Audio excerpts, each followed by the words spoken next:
things together, you literally need a suicide watch, because things go up and they go down, and you know, you can freak out in the middle of this thing and it's not going to happen. So like any one feeling can sometimes destroy something. So in order to keep it focused, like you got to keep focused. But I thought there was a time when this wasn't going to happen, and I literally thought we're not going to be able to do this. And then I got a call from your vice principal, and Jeanette, her energy, her passion, I don't know what, but whatever she did, like, she brought this back to life. And I have to acknowledge that, because there's, you know, there's Jeanettes of the whole world. When we've been doing these campaigns, it's been so difficult, but there's always a Jeanette there that we can count on, and that just puts everything together. And like she said, she put it in a week. I really want to thank, in every way I possibly can, to you, Jeanette, for an incredible job. Thank you.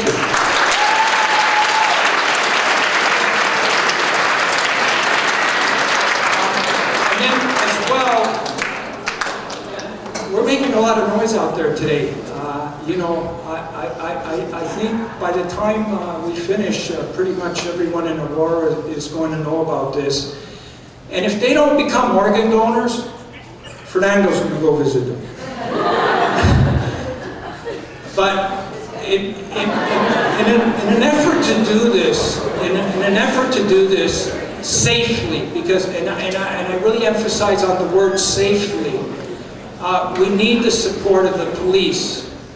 And today, leading the way was Constable Diane Smart and her team of officers that have been doing such an incredible job of giving us an escort and helping out in every way. And our main concern is to make sure the students are safe, and they're providing that, and they just get overlooked. Our police officers get overlooked too many times. I want to take this moment to recognize York Regional Police and their incredible work that you're doing.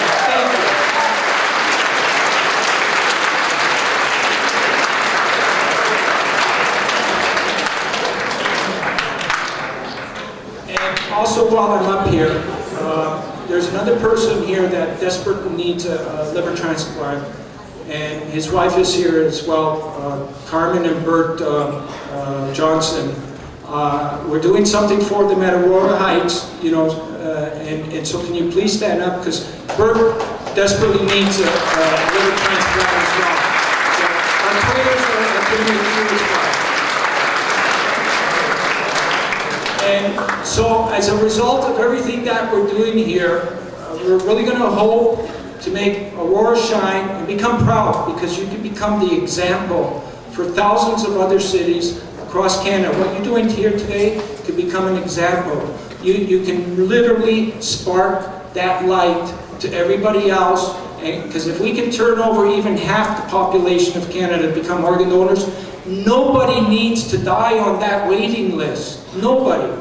So that's what we're aiming to do. So please continue the enthusiasm that you have created here today. Continue it. And one day nobody will die on that waiting list. Now I'm just going to get our chairperson first to just say a couple of words, and I do this on him on purpose. I kind of spring these things, but please, Constable Ojo.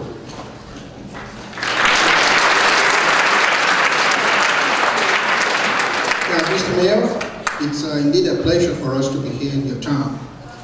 See, for most of you, you may not know,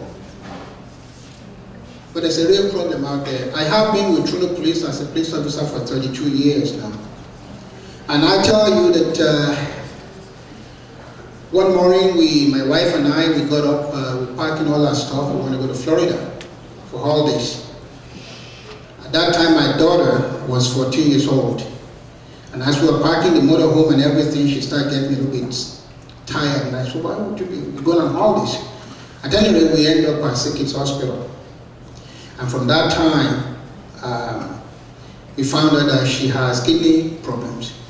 And she has to have kidney transplant. And we did everything we can. And you can imagine now, my daughter, she's the youngest of in my family. She's 27 years old now. So since 1996, she has been waiting for kidney transplant. And it's only about 2 months ago that the hospital told us that it's very possible that perhaps between January and February, she will get the organ transplant that she's been desperately wanted. So unlike many of you here today, like you're in school right now, but for my daughter, she has to do all of our courses on the internet because she's hooked up onto dialysis machine 5 days a week, 8 hours a day. And you can imagine how very terrible that is. See police officers with guns and things, and you think they are tough. No, we're not. When it comes to our kids, and you look at them, you're so helpless, there's not much you could do. She goes through about $10,000 in medication every year. And I tell you, it's even if we want to go to, we do go to Florida, but what I have to do is first I have to call the hospital in Florida and book appointment for her so that even though we only go in for 2 weeks, 4 days in those 2 weeks we have to spend in the hospital, getting treated over there. So you see, it's a very serious thing. And it comes to a point whereby, as tough as we're supposed to be, I don't want to break down in front of my kids, so I have to be tough when she's there. But as soon as I get away, get my own private moment, then I let it all out. So it's a really serious thing. And I thank God anyways now that with the help of my friend George and the help of the Almighty God, that hopefully by February she'll get the kidney that she needs. She wasn't sick at all. She was at Rodney Collegiate. She just came home, and within 2 weeks, both kidneys just shut down. Just as that. Actually, she died 2 or 3 times at Sickkids Hospital because of the problem she was having, but they were able to bring her back. And so for her, she has to live on, like I said, so many medications every day that sometimes we don't even know which is which. So now, our house is 4-bedroom house, but we lost 3 of those bedrooms to high loan because of all the medication that she has to have. So you can see how stressful that would be on the parent. So just to let you know that whatever information you can take out there to help create more and more awareness that signing the donor card is very important, so that like since 1996, this is 2010, and we wouldn't even be getting anything until about 2011. That is almost 15 years that she's been on dialysis before she can get it. So please, I beg of you, do not take your health for granted. Take care of yourself, eat well, exercise. I can't tell you not to smoke, but it's not a good idea. Drink in moderation. And I wish you all well. Thank you very much.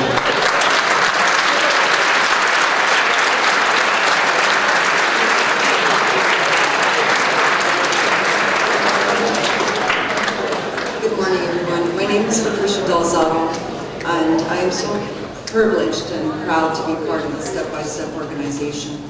My message here today is to think of all the people who are not well, who are desperately looking for a transplant, a liver transplant or any other organ transplant.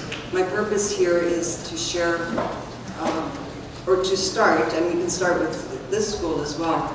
I'm giving a donation on behalf of our company, Stem Cell Products Canada, to the Step by Step organization.